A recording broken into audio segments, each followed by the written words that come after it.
comme exercice 3, je préfère le faire dès maintenant. Alors, je vais vous apprendre comment créer un dossier dans ma bibliothèque. Parce que lorsque vous installez Zotero pour la première fois, vous avez ma bibliothèque et 0 dossier créé. Donc, vous avez tout va se mettre dans ma bibliothèque. Donc, pour personnaliser ou pour bien organiser ma recherche, je vais créer un dossier. Donc, je clique droit sur ma bibliothèque et je clique sur Nouvelle collection. Voilà.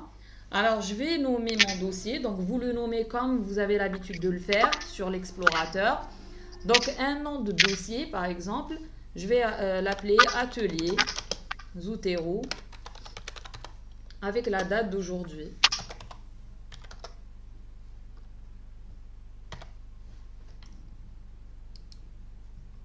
Donc, voilà, le dossier s'est rajouté automatiquement et il est vide. Et avec les colonnes que j'ai rajoutées. Vous pouvez aussi rajouter d'autres colonnes.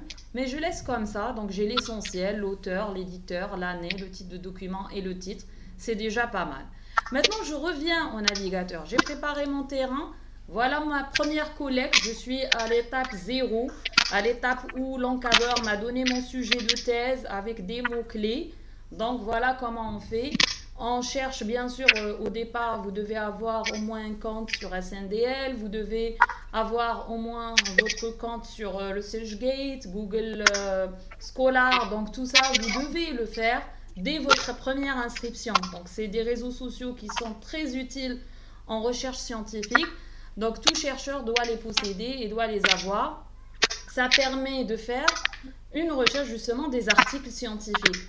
Parce que parfois, il y a, par exemple, comme HAL Archive, elle est ouverte, comme son nom l'indique. La science, c'est un slogan qu'ils utilisent, la science, elle est ouverte. Donc, ils offrent gratuitement les thèses, les articles, les rapports de recherche, et ils partagent avec les autres chercheurs du monde entier. Maintenant, ce n'est pas le cas de tous les articles, c'est tout à fait normal, parce que pour rédiger une publication, c'est tout un process, et parfois, ça dure des années. Donc, certains articles, et pour la majorité maintenant, sont payants. Et donc, et vous allez trouver que cet article est vraiment essentiel, ça ressemble vraiment à votre sujet. Donc, dans ce cas-ci, il n'y a pas moyen que les réseaux sociaux. C'est-à-dire, qu'est-ce que j'entends par réseaux sociaux? C'est Academia, c'est le SearchGate.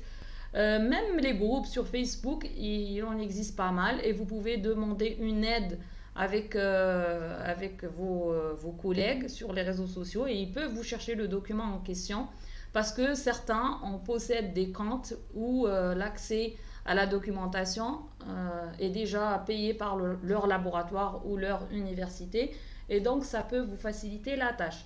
Donc ça c'est l'étape 0. Donc il faut avoir tous ces outils-là à votre disposition. Donc maintenant, parlons sur le sujet du jour, c'est-à-dire comment je vais collecter finalement ce document. Ça se fait en quelques clics après. Donc, il suffit de cliquer sur l'icône.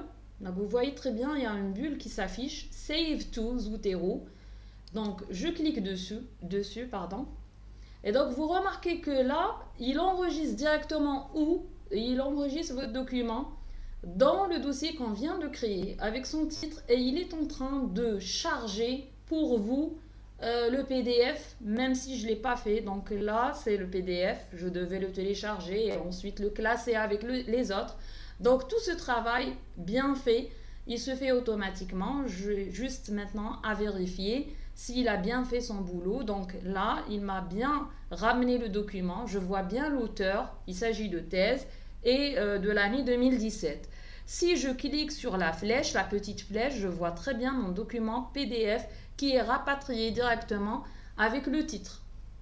Toutes ces informations-là qu'on voit sur la partie droite de l'écran, donc vous le voyez, je n'ai pas à taper ces informations-là, ça se fait automatiquement par l'outil. Donc il a inséré le titre, l'auteur, le type de document, l'université, donc c'est Paris-Est, la date de la soutenance, etc., etc.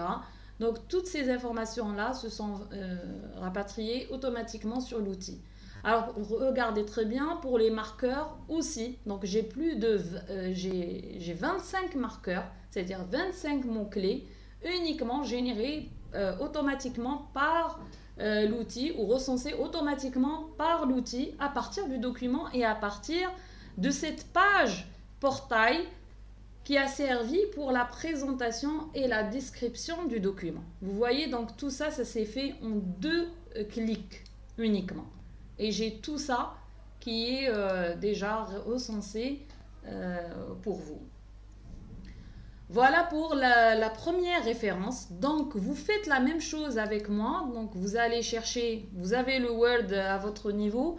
Donc, faites avec moi la deuxième recherche, la deuxième collecte. Là, on est vraiment au début, c'est-à-dire on est en train de faire la collecte de documents sur notre outil.